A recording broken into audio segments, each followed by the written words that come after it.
Nagsisimula ang pelikula sa Gobi Desert ng Mongolia, kung saan ang isang kumpanya ng langis ay umupa ng isang grupo ng mga manggagawang Amerikano. Ilang buwan na ang nakalipas mula nang simulan nila ang kanilang proyekto at gumamit sila ng milyon-milyong dolyar para dito. Ngunit wala pa rin silang nahanap na langis na nagresulta sa malaking pagkalugi. Kaya napilitan silang isara ang proyekto ng kumpanya. Bilang resulta, nagpadala sila ng isang piloto na nagngangalang Frank at ang kanyang subordinate na si AJ upang kunin ang mga manggagawa mula sa disyerto. Sa kanilang pagdating, galit na galit ang nag-iisang babaeng staff na si Kelly sa biglaang utos mula sa punong tanggapan. Nagsimula siyang magprotesta, ngunit pinatahimik siya ng kanyang amo na si Ian at hiniling na makipagtulungan siya. Kasunod nito, inutusan ni Frank ang mga tauhan na mag-impake ng kanilang mga gamit at maghanda sa pagsakay. Idineklara niya na ang eroplano ay tutungo sa Beijing at mula doon, sila ay kukuha ng isa pang flight pauwi. Pagkatapos maikarga ang mga kargamento at tripulante, lumitaw ang isang hindi pamilyar na lalaki na nagngangalang Elliot at nagtanong kung maaari siyang sumali sa kanila.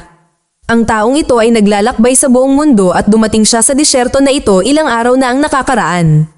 Medyo nag-aalangan si Frank at ang kanyang kasama, ngunit nang patuloy niya itong iginiit, pumayag silang pasakayin siya. Sa sumunod na eksena, lumipad ang eroplano, ngunit agad na lumitaw ang mga problema kapag naganap ang isang napakalaking sandstorm habang lumilipad sa ibabaw ng disyerto. Ang eroplano ay nagsimulang yumanig ng marahas na ginagawang imposibleng mapanatili ito ng maayos. Sinubukan ni Frank ang lahat ng kanyang makakaya upang dalhin ito pabalik sa kaligtasan, ngunit walang resulta. Ilang sandali pa, ang hulihan ng eroplano ay bumangga sa isang bato, kaya napilitan silang buksan ang pinto sa likod. Naging sanhi ito ng hindi makontrol na paglipad ng mga bagahe at ang isa sa mga manggagawa ay nahulog din sa kanyang kamatayan. Nang walang ibang mga opsyon, nagpasya si Frank na gumawa ng emergency landing sa gitna ng disyerto. Pagdating nila, natuklasan nilang dalawa pang manggagawa ang namatay sa loob. Ang eroplano ay halos masira, ngunit salamat, ang ilan sa mga kagamitan at gasolina ay buo pa rin. Nang tuluyang humupa ang bagyo, lumabas ang grupo mula sa pagkawasak. Kinilabutan sila nang malaman nilang napadpad sila sa gitna ng kawalan. Pagkatapos ay sinuri nila ang kanilang mga supply at nalaman na mayroon lamang silang sapat na tubig at pagkain sa loob lamang ng 30 araw. Habang nagsisimula silang magpanik, isang lalaking nagngangalang Jeremy ang nagmungkahi na maglakad sila sa malawak na disyerto upang humanap ng tulong. Ngunit isa pang lalaki, na si Rady, ang hindi sumasang-ayon na sinasabing hindi nila alam ang eksaktong lokasyon nila. Dahil napapaligiran sila ng magnetic mountain ranges, maaaring makaranas din ng interference ang compass. Bukod dito, ito ang buwan ng Hulyo na itinuturing na pinakamainit na buwan sa disyerto. Kasunod ng ilang talakayan, nagpasya ang grupo na maghintay ng tulong at walang gagawin pansamantala. Kumain sila ng hapunan at pagkatapos ay natulog sa loob ng eroplano. Bandang hating gabi, lumabas ang pinakabatang manggagawa upang umihi sa disyerto. Gayunpaman, sa pagbabalik, tumama ang kanyang paa sa isang bato na naging sanhi ng kanyang pagkahulog. Nawawala ngayon ang bata dahil wala siyang makita dahil sa makapal na sandstorm. Pilit niyang tinatawag ang kanyang mga kasama, ngunit walang nakakarinig sa kanya. Kinaumagahan, napagtanto ng grupo na nawawala ang batang lalaki. Nag-aalala ang lahat, lalo na ang matalik niyang kaibigan na si Alex. Ngunit pinili nilang huwag siyang hanapin dahil napakadelikado pa rin ang panahon. Nang maglaon, nagkaroon ng pribadong pakikipag-usap si Kelly kay Frank kung saan nagtanong siya tungkol sa kanilang mga pagkakataong mabuhay. Ang kapitan ay tahasang sumagot na walang paraan na sila ay masagip. Naniniwala siya na masyadong malawak ang disyerto para mapansin sila ng sinuman. Makalipas ang ilang oras, napagtanto din ng iba sa grupo na hindi darating ang tulong at dito na sila mamamatay. Pero nananatiling tiwala si Ian na may darating na susundo sa kanya dahil naniniwala siyang mahalaga siya sa korporasyon. Samantala, nagpasya sina Alex at Jeremy na hindi sila pwedeng umupo na lang at maghintay para sa tulong, kaya sinubukan nilang umalis na may dalang 1 galon ng tubig. Sinubukan silang pigilan ni Frank, ngunit nauwi lamang ito sa away ng dalawang partido. Sa panahon ng away, aksidente nilang nahulog ang galon, dahilan para mawalan sila ng malaking halaga ng tubig. Sa sandaling ito, ang estranghero, sa wakas ay nagsalita na si Elliot. Iminumungkahi niya ang pagkolekta ng mga magagamit na bahagi mula sa pagkawasak upang makabuo ng isang eroplano. Siya ay nag-aangkin na isang aeronautical engineer at tila tiwala sa kanyang plano.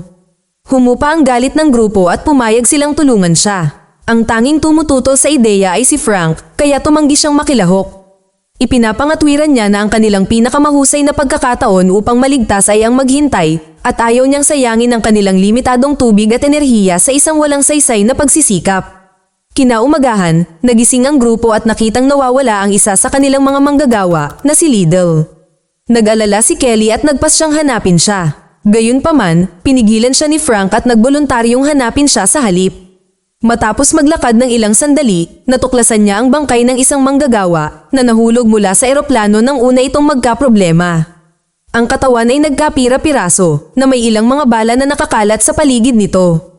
Napagpasyahan ni Frank na ang katawan ay ginamit bilang isang target practice na nagpapahiwatig ng pagkakaroon ng mga mapanganib na bandido sa lugar.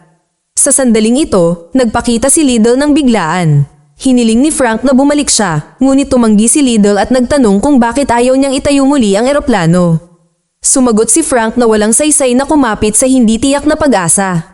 Naniniwala siya na dapat nilang gamitin ang kanilang mga resources at hindi sayangin ito sa ilang eksperimento. Gayunpaman, sinabi ni Liddell na ang pinakamahalagang bagay na kailangan ng mga tao ay mahalin ang isa't isa.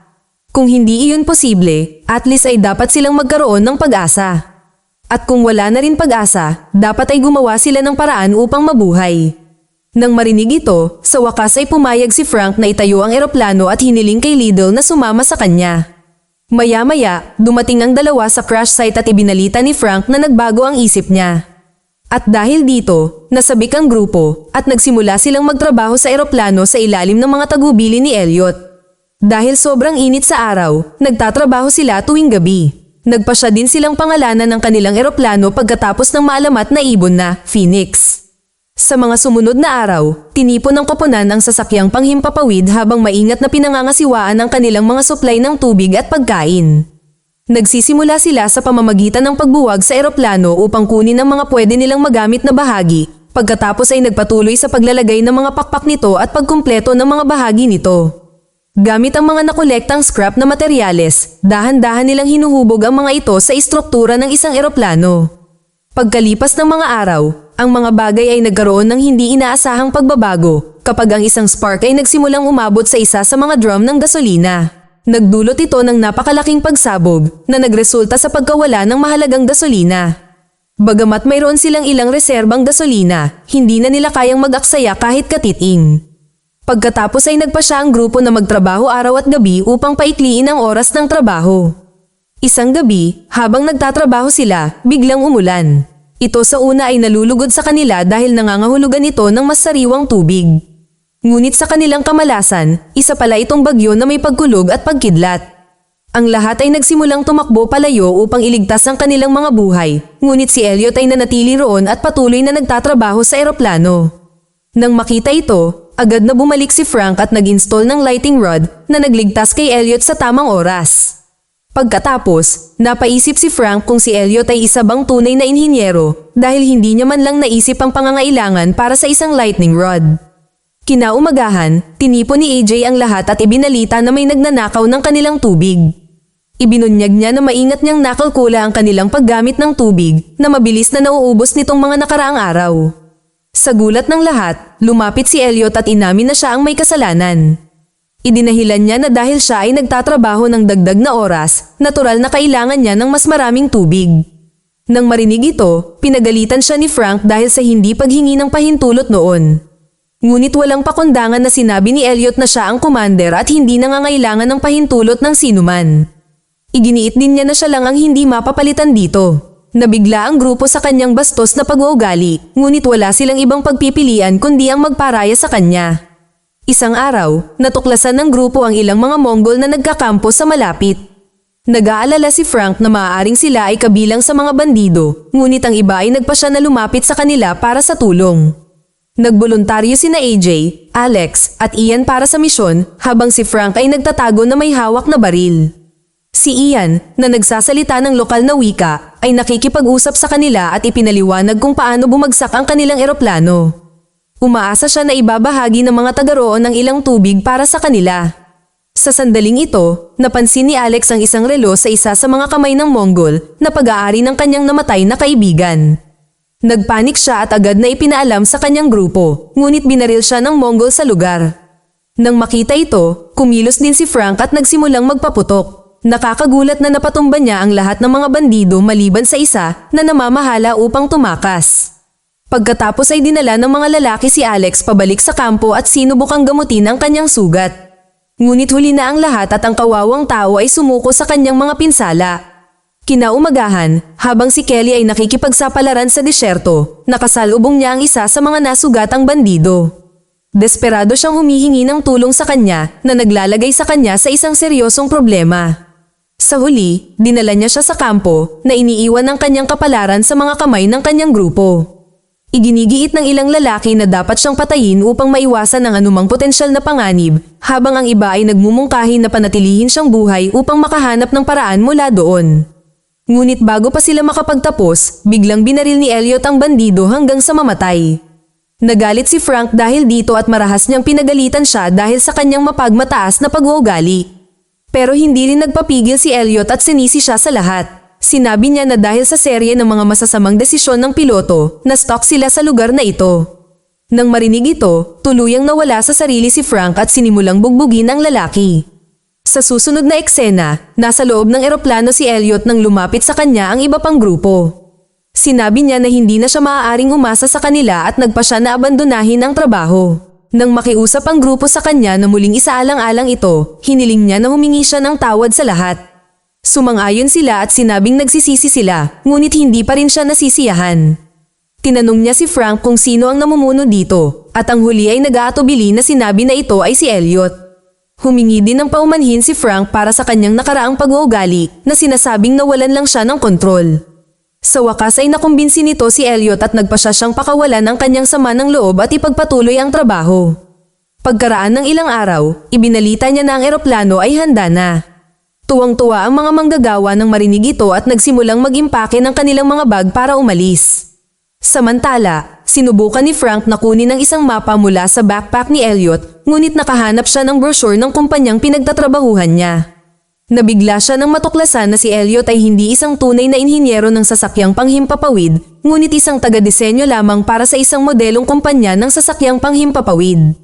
Ang eroplanong ginawa nila sa ilalim ng kanyang mga tagubilin ay kagaya lang ng isang higanteng laruan.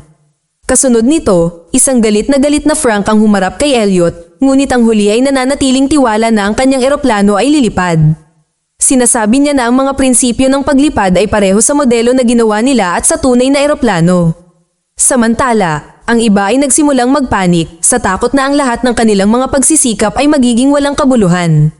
Nagalit si Ian kaya tinutukan niya ng baril si Elliot, pinagalitan siya sa pag-aaksaya ng kanilang oras at sa kanilang mga resources. Sinubukan ni Frank na pigilan siya sa paghila ng gatilyo, habang si Elliot ay patuloy na iginigiit na lilipad ang kanyang eroplano.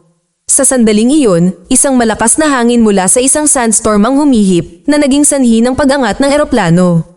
Pinuno nito ang grupo ng Pag-asa at nagpasya silang subukan ito. Gayunpaman, nang biglang dumaan ang sandstorm, natuklasan nila na ang eroplano ay bumaon sa buhangin. At ang nag-iisang pag-asa nila ay tila nawala na. Ang mga manggagawa ay mukhang nawasak at tila tinanggap na nila ang kanilang kapalaran. Gayunpaman, tumanggi si Frank na sumuko at hinihikayat silang itulak ang kanilang sarili ng isang beses pa. Ipinaalala niya sa kanila ang kanilang mga pamilya na ilang araw nang naghihintay sa kanilang pagdating. Sa wakas, pinapataas nito ang kanilang kumpiyansa at nagpasya silang gumamit ng lubid upang hilahin palabas ang eroplano. Ibinibigay nila ang lahat ng mayroon sila at kahit papaano ay nagtagumpay sila sa kanilang misyon. Sa wakas, oras na para simulan ang makina ng Phoenix, kaya tumungo si Frank sa cockpit. Mayroon lamang 5 detonator, ngunit kahit na pagkatapos gumamit ng 3, ang makina ay hindi pa rin umaandar. Pagkatapos ay gumawa si Frank ng mapanganib na desisyon at ginamit ang isa upang linisin ang silindro. Sa kabutihang palad, gumana ang plano at nagsimulang umikot ang mga propeller. Nang makita ito, tuwang-tuwa ang mga manggagawa at tumakbo sila papunta sa mga pakpak nito at humiga dito. Lumalabas na ang makeshift plane na ito ay ginawa lamang para sa 2 tao at ang iba pang mga tripulante ay dapat humawak sa mga hawakan na nakakabit sa mga pakpak at humiga dito. Ngunit habang naghahanda silang lumipad, napansin nila ang isang malaking grupo ng mga bandido na dumarating upang sumalakay sa kanila. Ang eroplano ay nagsimulang sumulong habang ang mga bandido ay patuloy na nagpapaputok sa kanila at hinahabol sila sa likod sakay ng kabayo. Sa matinding sandaling ito, inilunsad ni Frank ang eroplano mula sa isang bangin na naging sanhi ng pagbagsak nito. Ngunit mabilis itong nakasabay sa hangin at lumutang pabalik. Pagkatapos ay patuloy na lumilipad ang sasakyang panghimpapawid sa malawak na disyerto hanggang sa makarating ito sa lungsod. Sa huling eksena, lumaktaw ang pelikula sa pagkalipas ng ilang buwan. Sinimulan ni na Frank at AJ ang kanilang airline na tinatawag na Phoenix Aviation na naging instant hit.